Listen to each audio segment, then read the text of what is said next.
जीवन भर संगठन कार्य को करके बने तपस्वी, पुण्य साधथी एकमेव यह भारत बने यशस्वी।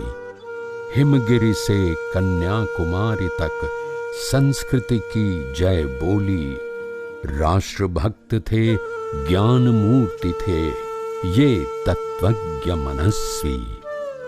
तेरा वैभव अमर रहे मां, हम दिन चार रहें न रहें का संकल्प लेकर कला क्षेत्र में भारतीय दृष्टि को स्थापित करने का स्वप्न देखने वाले अमीर चंद जी स्वयं फकीरों सा वीतरागी जीवन जीते हुए कला के विविध पक्षों को अमीर कर गए। संस्कार भारती के अखिल भारतीय महामंत्री श्री अमीर चंद जी का पूरा जीवन कला, साहित्य और संस्कृति के संवर्धन के प्रति समर्पित रहा। मौन तपस्वी साधक बनकर हिमगिरि सा चुपचाप गलें का मंत्र जीवन भर साधने वाले अमीर चंद बलिया शहर से लगे गांव ब्रह्माइन में एक अत्यंत साधारण परिवार में जन्मे। अमीर चंद जी सन 1981 में स्वयं सेवक संघ से जुड़े। ब्रह्माइन गांव, जिसे उन्होंने कभी युवावस्था में ही राष्ट्र की सेवा के लिए त्याग दिया और समर्पित कर दिया था अपना सर्वस्व भारत की सांस्कृतिक चेतना को संगठित करने में। फिर तो इन्होंने संघ को अपना परिवार मानते हुए पूरा जीवन राष्ट्र यज्ञ में होम कर दिया। सन 1985 में आप आजमगढ़ में तहसील प्रचारक बने। संस्कार भारती के दृष्टा बाबा योगेंद्र जी ने आपकी योग्यता को पहचानते हुए सन 1987 में आपको संस्कार भारती पूर्वी उत्तर प्रदेश क्षेत्र की जिम्मेदारी दी। इसके बाद संस्कार भारती में विभिन्न जिम्मेदारियों का निर्वहन करते हुए 2018 में इसके अखिल भारतीय महामंत्री बने। अमीर चंद जी की दूरदृष्टि और कुशल प्रबंधन के कारण ही रोंगाली बीहू, अपना पूर्वोत्तर, नमन 1857, बाल कला संगम, सरहद को श्रद्धांजलि, चरखा और प्रयाग कुंभ 2019 जैसे कार्यक्रम मूर्त रूप ले सके। कला की बारीक समझ, कलाकारों के साथ सटीक समन्वय, संगठन की सूझबूझ और प्रभावशाली व्यक्तित्व ने अमीर चंद जी को कला जगत में एक अलग ही पहचान दी। कला एवं कला साधकों के प्रति आपका अनुराग अतुलनीय था। कलाकारों के साथ स्नेह और उनके साथ वैचारिक संवाद, इस अनोखे समन्वय के साथ अमीर चंद जी कला क्षेत्र की नई भूमि तैयार करते रहे। आपके बारे में ये उक्ति मशहूर थी कि आप कला और कला साधकों को सर्वोच्च वरीयता देते थे। देश भर के छोटे बड़े कलाकारों से आपका सीधा संपर्क था।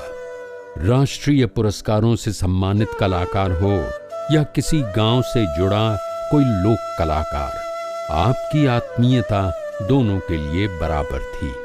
अपनी जिंदा दिली, हंसमुख स्वभाव व पटुता से आप विकट से विकट समस्याओं के समाधान के लिए अपने मौखिक ब्लॉग मेरा गांव मेरा देश से ऐसे ऐसे किस्से निकालते कि समस्याएं बौनी लगने लगती। निश्चल शिशु जैसा भोलापन, युवाओं जैसा उत्साह, सबको जोड़ने का अपूर्व कौशल, देश भर के कलाकारों से व्यक्तिगत संपर्क, नित नवीन योजना निर्माण की अभूतपूर्व दृष्टि। उनका दृढ़ विश्वास था कि भारत की कलाएं भारत की आत्मा हैं। भारतीय चेतना को कलाओं ने अब तक सुरक्षित रखा है। भारत की भूमि से जितने भी मत विकसित हुए उसमें आपस में कोई कॉन्फ्लिक्ट नहीं है,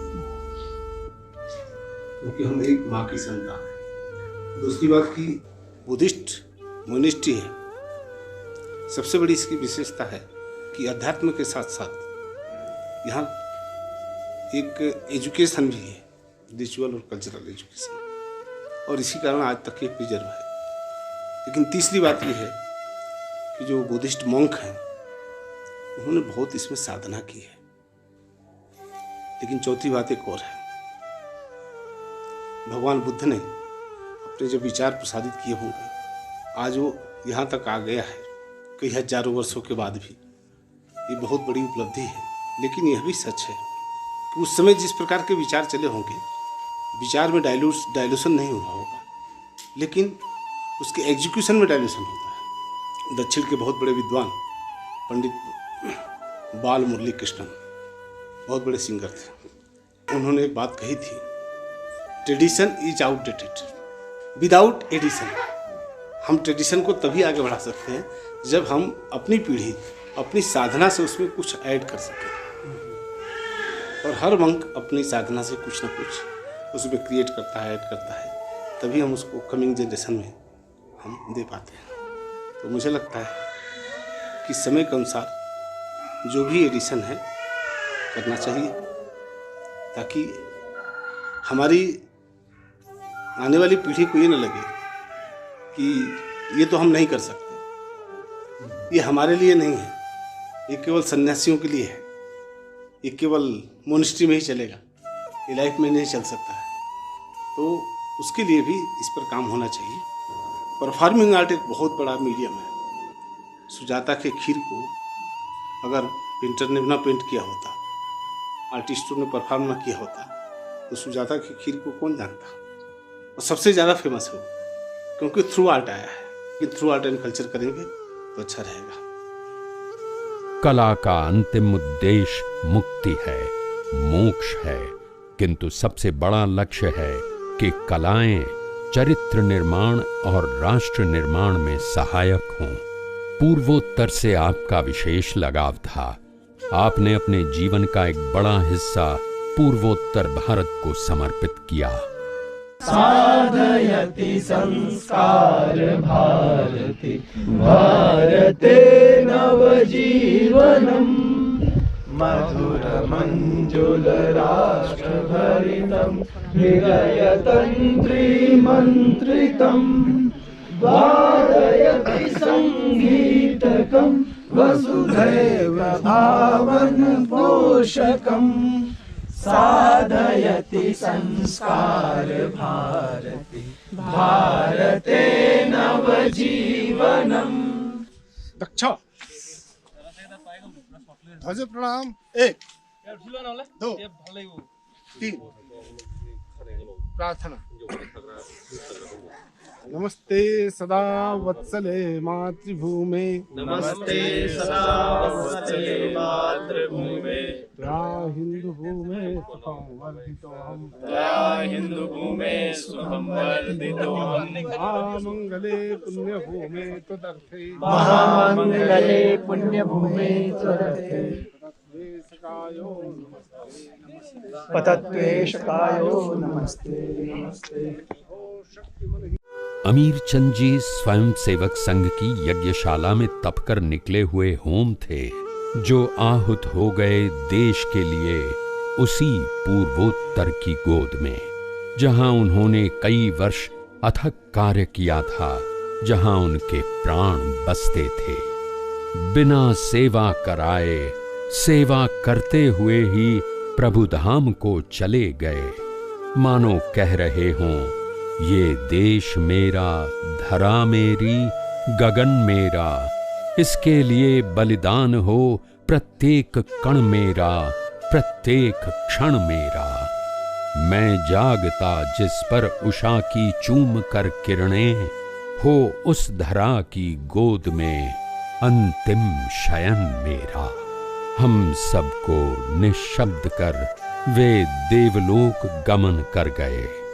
उनके स्वप्नों का समाज हम सब मिलकर निर्मित करें, यही उनके प्रति सच्ची श्रद्धांजलि होगी। ओम शांति।